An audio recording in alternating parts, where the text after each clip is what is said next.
Spaghetti. Spaghetti is the icon. Long, round, and endlessly twirlable. It's the pasta most people picture first.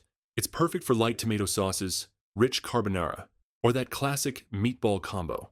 Its smooth surface means it doesn't cling too hard. Sauces glide over it, coating it just enough to flavor without drowning. But the real power of spaghetti is cultural. It shows up in childhood dinners, romantic comedies, and cartoon slurps. It's not just food. It's a memory on a plate. Penne. Penne is sharp, literally. Its angled ends look like the tip of an old-school ink pen, which is where it gets its name. The ridges along the outside and the hollow center make it a sauce magnet. Whether it's swimming in vodka sauce or baked into a cheesy casserole, penne knows how to hold flavor. It's sturdy, structured, and easy to eat by the forkful. A reliable choice that works just as well cold in a pasta salad as it does hot and bubbling from the oven. Farfalle.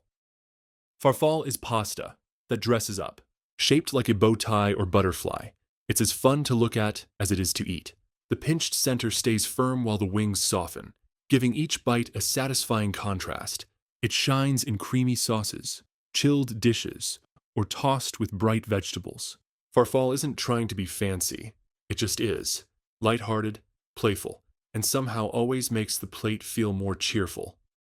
Trofie. Trofie is a pasta you probably won't find in your average grocery store. Short, twisted, and irregular. It looks like something handmade, and often is. It hails from Liguria, where it's paired with pesto so often, it might as well be trademarked. The tight spirals grab oily sauces in a way that flat pastas can't. It's dense, chewy, and rustic. Trofie doesn't need flash. It's confident in its own shape, and it knows it was built for flavor. Rigatoni. Rigatoni doesn't mess around. These large, ridged tubes are designed for serious sauces, chunky meat ragouts, thick tomato blends, or anything baked with cheese. The ridges act like teeth, catching sauce and holding it through every bite. Unlike its cousin penne, rigatoni is cut straight across, not on an angle, giving it a bold, no-nonsense presence on the plate. It's the kind of pasta that fills you up and makes you want to come back for seconds.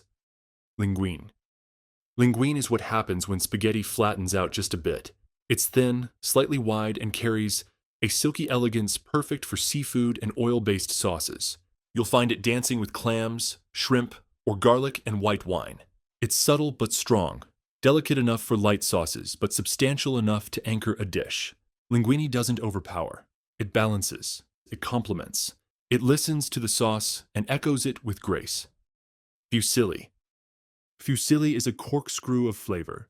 Its spiral shape makes it a sauce trap, catching every bit of pesto, marinara, or cream in its grooves. It's chewy, bouncy, and visually fun, like pasta that wants to party.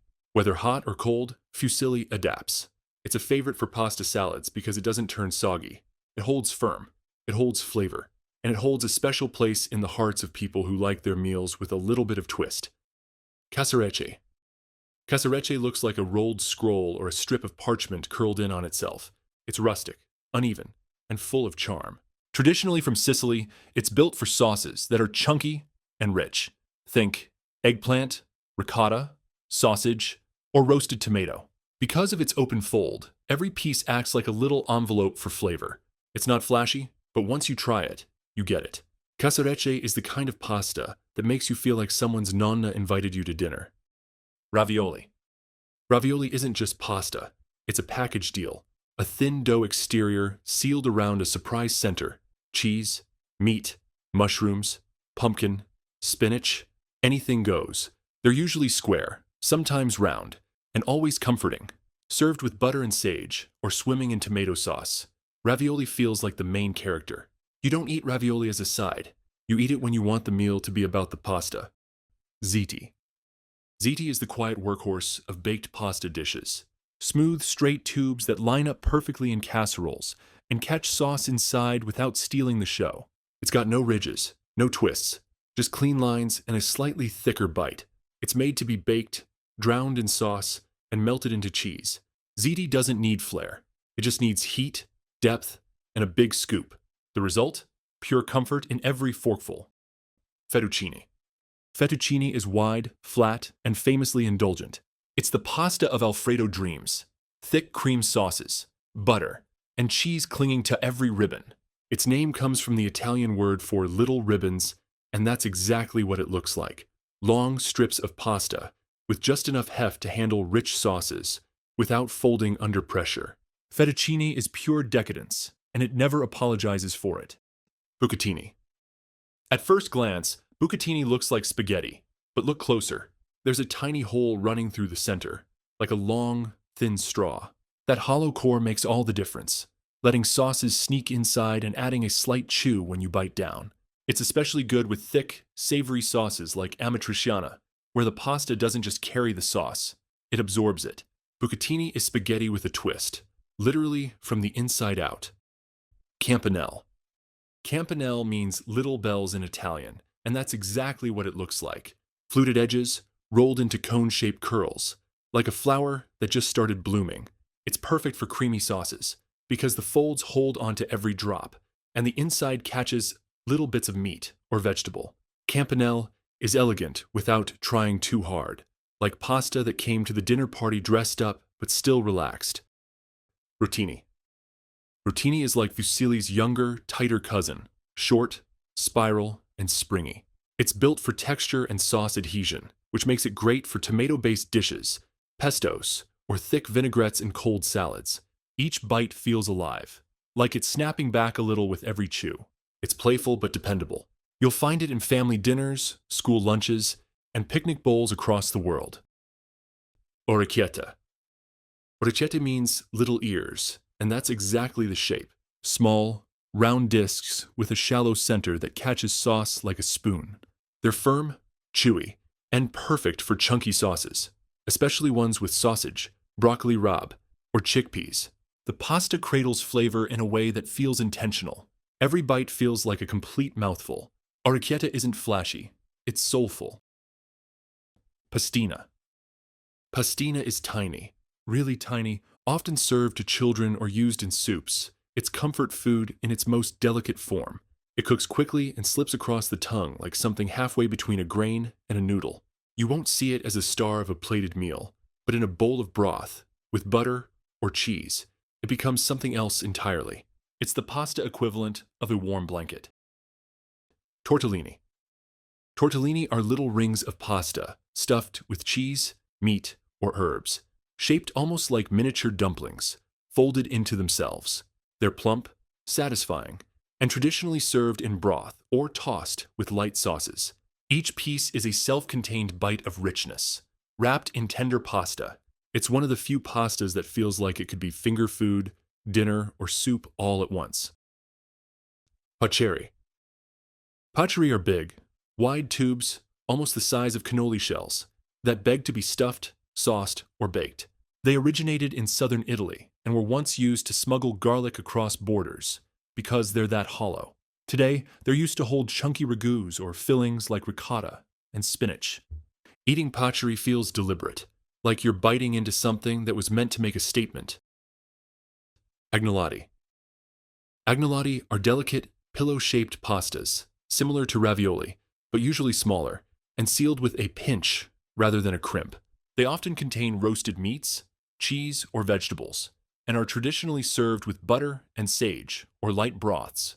What makes them special is their refined simplicity. Each bite is soft, flavorful, and made to melt. It's pasta with finesse. Mezzelune. Mezzelune means half moons, and they look exactly like it.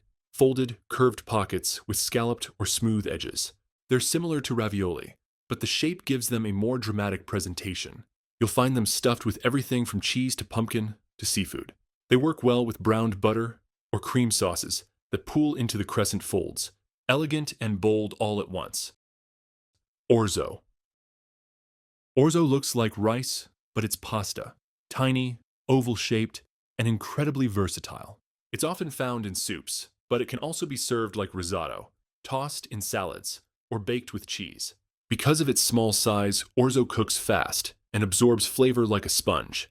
It's a blank canvas that becomes whatever you want it to be. Light, hearty, comforting, or elegant, all in one spoonful. Tagliatelle. Tagliatelle is like fettuccine's refined cousin. It's long, flat, and ribbon-like, but just a touch narrower, with a texture that clings to sauces a bit more gently. It originates from the Emilia-Romagna region of Italy, where it's traditionally served with rich ragu, like classic bolognese. The broad surface gives room for thick, meaty sauces to settle in and stay put, but it also works beautifully with lighter pairings, like mushrooms, herbs, or butter-based sauces. Tagliatelle doesn't shout. It lets the sauce speak, then echoes it with grace and structure. It's pasta that feels balanced, indulgent, but thoughtful. Ditalini. Ditalini means little thimbles, and it fits. Short tubes with smooth sides, often used in minestrone or pasta e fagioli. They don't hold much sauce, but that's the point. They create texture, bulk, and chewiness without overwhelming the dish. In soups, they add body. In cold salads, they soak up vinaigrettes. They're humble but essential. Acini Di Pepe. Acini Di Pepe translates to peppercorns, and they're just as tiny. These bead-like pastas are used in soups and cold salads, like frog eye salad. They're smooth, round, and add a kind of slippery chew that's unique to this size. They don't need to do much. They just need to show up, hold flavor, and disappear between sips of broth, and they do it well. Tortelloni. Tortelloni is the bigger, bolder sibling of tortellini. It's plumper, more tender, and often filled with soft cheeses like ricotta or mascarpone. The larger size means a softer bite and more filling per piece, which makes it feel more like a centerpiece than a side. It's usually paired with delicate sauces. Think browned butter, herbs, or a light cream that doesn't overpower the flavor inside. If tortellini is comfort food, tortelloni is comfort food with a little flourish. Macaroni. Macaroni is the MVP of childhood dinners, casseroles, and boxed lunches everywhere. Its short, curved tube shape makes it perfect for thick cheese sauces, which cling to every bend like a second skin. You'll find it in mac and cheese, pasta bakes, and even soups. It's not fancy, but it's not trying to be. Macaroni is the ultimate reliable friend, humble, hearty, and always welcome at the table. Cannelloni. Cannelloni is pasta you stuff, roll, and bake until bubbly. Large tubes, smooth on the outside, perfect for loading with ricotta, spinach, or ground meat before drowning it in sauce and cheese. It's not a pasta you eat in a rush. It's a process. Fill, cover, bake, and slice. But the payoff is huge. Melty, savory, fork and knife satisfaction with every bite. Cannelloni is dinner that feels like a reward. Tonnarelli. Tonnarelli looks like thick spaghetti, but square. Cut from fresh egg pasta using a special tool called a chitarra. It's chewy, dense, and grabs sauce with surprising grip.